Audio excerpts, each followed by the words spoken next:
Hi everyone, welcome to World of Tanks with stewiejp. I'm Stewie and this is the Lorraine 40t, the French Tier 9 auto-loading medium tank. I've been grinding this tank for the last few days or week.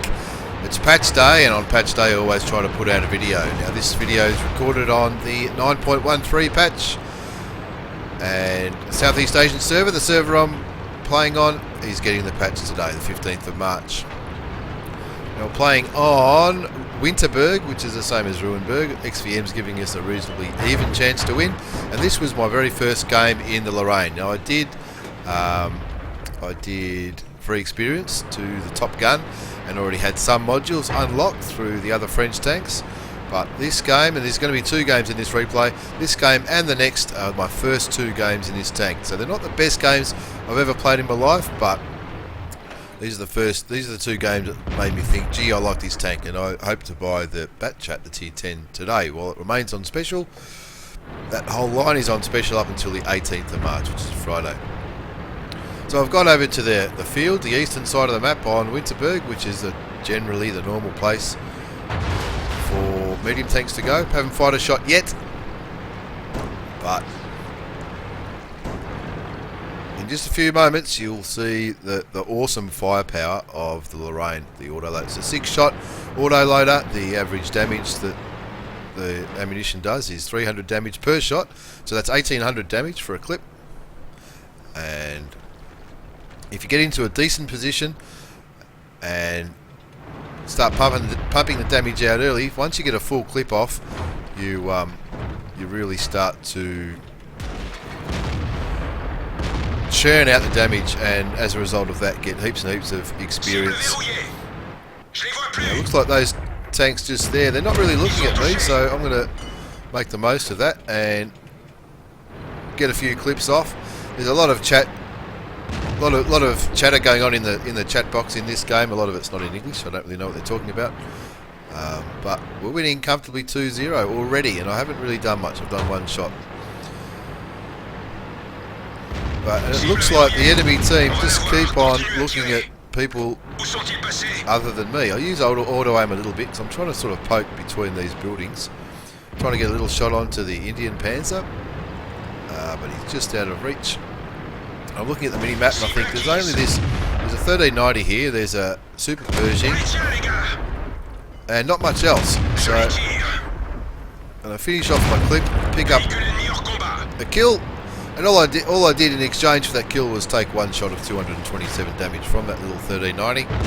And of course, the 1390 you're generally going to penetrate with every shot without using gold ammunition or any. You can just sort of aim and shoot at the 1390s. They're nice light target. Now, of course, the downside with any autoloader is it does take a little while to reload your clip. About 30 seconds in this tank. We've lost another tank, but we've killed a couple of theirs. Now artillery has been spotted, the M12, the Tier 7 American artillery, and of course it's always an easy bit of damage going after an artillery, but I'm not going to worry about the artillery just yet. I'm more concerned about the Super Pershing, who is hull down. I probably shouldn't stop here to shoot at him, but the first shot takes him out of the game, and I've got 2 kills reasonably early on. We're winning 6-2. And on my damage counter you can see I've done 1440 damage, which is about the expected amount of damage for this tank. A Type 59 is a very dangerous tank in general. To get a Type 59 you've generally got to be a pretty good player. Our pattern gets rid of him, and all of a sudden artillery's lit up again. I'm just looking to see what I can shoot. There's no one really coming with me, so I don't want to overextend. This tank doesn't have any armour whatsoever. Our 1390 kills their GW Tiger P, the German Tier 8 artillery, but I know there's an SU-152 skulking around these corners. I get rid of their M12. Again, just an easy kill, which gives me my 3rd kill. And there's the SU-152, so I can use up the rest of my clip, but now I do need to reload. But I've got backup now. The STA-2 is coming to give me a hand, and hopefully he can finish him off. use the buildings to make sure that SU can't shoot me, because it doesn't matter where he shoots me, he's going to penetrate. It's that every tank has its good and bad points, and the bad point of this tank is its armour. It doesn't have any. Every now and then you pull off a very lucky bounce, but don't ever rely on the armour of the Lorraine. You want to rely on its camouflage values. You can see my tank crew has a full camouflage, as well as Brothers in Arms. It's actually the Sisterhood of Steel. I've got my girl crew members in there, which helps accelerate the crew training in the tank. I've got 4 shots left. I want to use them. I don't want to reload yet. I want to get some more damage out. So I put a shot into the Indian Panzer. I missed my second shot, but I've still got 2. That was a very undisciplined shot, that one, and the last one was just in case it hits, I'm going to shoot. Now it's 30 seconds until we've capped out, which we're not going to do. We're going to go for the kills. I've got nearly 3,000 damage, which isn't a bad game. And this, bearing in mind, this was my very first game in this tank. I wasn't really thinking about making the most of the camouflage values of this tank, or making the most of its speed and relocating whilst reloading. One thing that I've noticed since grinding this tank, if you can fire out a clip, use that 30 seconds where you're reloading to relocate to the other side of the map if you have to. Now I can afford to take a shot from this IS-3, but he chooses to go for the STA instead. I've picked up my 4 kills, and we're looking for that pesky little Indian Panzer. There he is there. Not much of a chance of me getting there before the others, but I'm going to go for it anyway.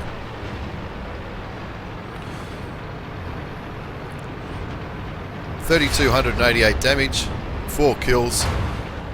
Not a bad result at all. As we look at the post-game battle results, you can see I scored a high caliber medal, and there's all the tanks, all the tanks that I spotted, killed and damaged. Second class mastery badge, not bad for the first game I've ever played in it. 5 for effects and the bruiser.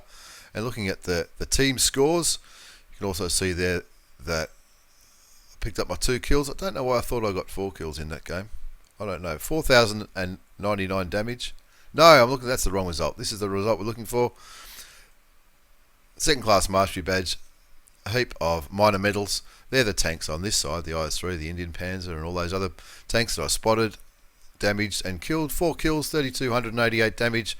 Top experience for the match.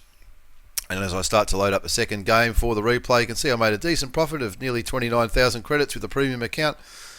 Didn't fire any gold ammunition. I don't think I needed to use any of my repair kits either in that battle.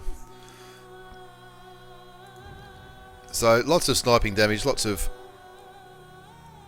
relocating while you're reloading, which I didn't really do in that match, but hopefully you'll see that in the second match.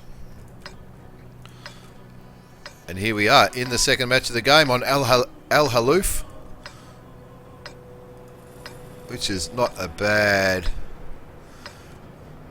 map for this.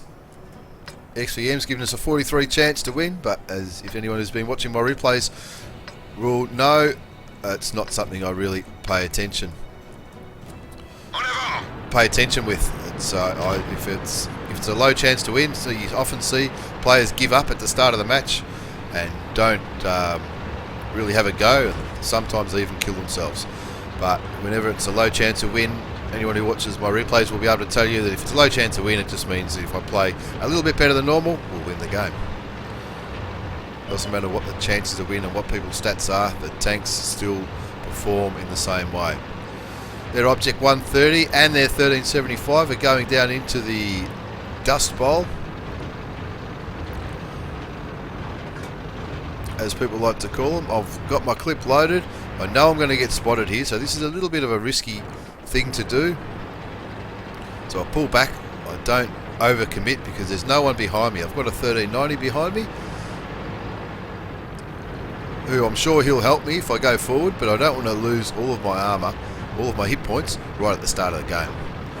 See, most of our heavies have gone up to the top, which is where heavies go on this map, up to the A1, up towards the A1 square. 1390's already copped a hit. And I'm just trying to have a look around, look at what my tanks are doing. I've got the Tier 9 Waffle Traeger back there at the usual sniping positions, but I don't think he's got shots where he is, so I need to wait for him to move forward so he can back me up. That 430 is not even looking at me, he's looking elsewhere, so put a couple of shots into him. I do take a hit early on and he's damaged my ammo rack, so I'll repair that straight away because that's really going to affect my reload time. Put some damage into the T-54. I'm hoping that by being a little bit aggressive there, that's going to make them think twice about pushing up too fast. The Waffle Traeger puts a shot into it, but he also takes a shot of damage. Now I'm down to about 60% health. Looking at my health bar, I've got 959 hit points left of my original 1600. It only took 2 shots, so that's the thing with the Lorraine. It can get damaged pretty quickly. So as I'm reloading, looks like the 1390 is reloading. I'm hitting the F8 key. I do that all the time when I'm playing this tank to let my teammates know how long until I can start shooting again. Just have a bit of a quick look down here. Looks like they're not pushing up that hill anymore, so they might have relocated. Just having a look and trying to work out where the enemy sides are. Now the 1390s that are with me,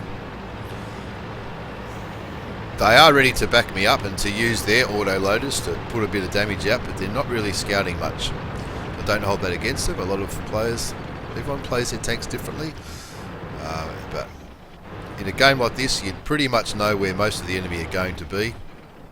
Maybe a light tank is better used to abuse its damage per minute and shoot away at the enemy. Now the Object 430's taken a bit of an unusual route there, going straight down the guts along the dry riverbed. So I'm going to move down into a little bit more aggressive position. We still don't know where that T-54's gone, and a little 1390. They could be hanging around, but you would think that they would have gone with that 430, who's now dead, but he's just hiding down here. Now the T-54 is quite bouncy. He's not going to bounce every one of my shots. 1375, you can see on the mini-map, he's copping a little bit of a hit from our 1390, so I put a shot in and the 1390 confirms the kill. This is where I hit my reload button, which I've got set to the button which is connected to my mouse wheel, and I hit F8 again to let my team know that I'm reloading. I've picked up 1872 damage. We're winning 5-1, so I can comfortably push ahead and play a little bit aggressively. That Type 59, I suspect he's aiming at me, so I keep moving up this hill so that he doesn't have a shot until I get around the corner. By the time I get around the corner, I'll be reloaded. A little bit of good-natured banter happening with the heavies up in the top right corner of the map. But me and these two little 1390s, hopefully they're going to help me push up this hill and spot the campers. Crunky is taking a different route. Crunky's the 1390 going around G3. He spotted that M46 Patton, who's a one-shot. And the Type 59, I'm always worried about Type 59 simply because the way they're given out lately, they are a reward tank for completing certain missions, which would imply that anyone who's got one is a pretty good player. But that 1390, in my opinion, was in a pretty ordinary spot. They're not really snipers, but so many people like to play a sniping role to try and get damage for free, get damage without exposing their hit points to the enemy team, which is what that 1390 looks like he was going to do. I'm just having a run around here looking for that M53, M55, the Tier 9 American artillery, just to try and make sure he's out of the game. Looking, can't see him anywhere. He could be anywhere, that Tier 9 American artillery. I've been spotted probably by that 1390. I've only got 2 shots left, so I'll make them count and I'll reload, and I'll let my team know that I'm reloading now by hitting the F8 key again. As our heavies engage their heavies up in the northwest corner of the map, and I've finally found that M53-55, the Tier 9 American artillery, which packs out a lot of damage. I don't have one. I've only got the tier 7 in the artillery lines, but when you've got 218 hit points in a lightly armoured French tank, you're not going to take that on. But he fires, so I know I've got plenty of time to shoot him, take out the last kill and confirm my second kill of the game. And that is where I've picked up my 4,000 damage. Here's the post-game battle results on the Lorraine. Second class mastery badge, bruiser and fire for effect medal. High caliber in that game. Didn't spot a huge amount of tanks. There just wasn't that many tanks on the flank that I was pushing, and having 2 light tanks, they would have spotted a fair bit more than me going up that southeastern flank. 4,099 damage, 2 kills for top experience for the game, and that just shows the other medals that I got. 600 spotting damage. Those light tanks, this one did 1,000. This one did 500. This one did 3,000. I knew one of them, Crunky. He was the one that was pushing up the middle of the map. He had a great game, and because he was a tier 8 in a tier 9 game or tier 10 game, the bonuses for experience when you're a low tier tank kick in. That's why he's got third. He's done 900 damage, but 3,000 spotting damage. That's awesome from Crunky from SNCL clan. On my performance, 4,099 damage. I'm pretty happy with that. 33,000 profit for the game. Fired 19 shots, 17 hit, 15 went through to give me that good amount of damage in a game that only went for 6 minutes. So that's a couple of games. They were my first 2 ever games in the Lorraine. It was fully loaded when I started playing it, but I've really enjoyed it, and I'll be getting the Bat Chat sometime later on today. And I hope to bring you some Bat Chat replays, because if it's anything like the Lorraine, I'm sure I'm going to do it. I'm sure I'm going to enjoy it. Anyway, sorry this replay has been a little bit longer, but it is 2 games. I hope you've enjoyed them. I've certainly enjoyed playing the Lorraine. It is on special until the 18th of March on the Southeast Asian server. Thanks for watching, take care, and we'll see you all next time.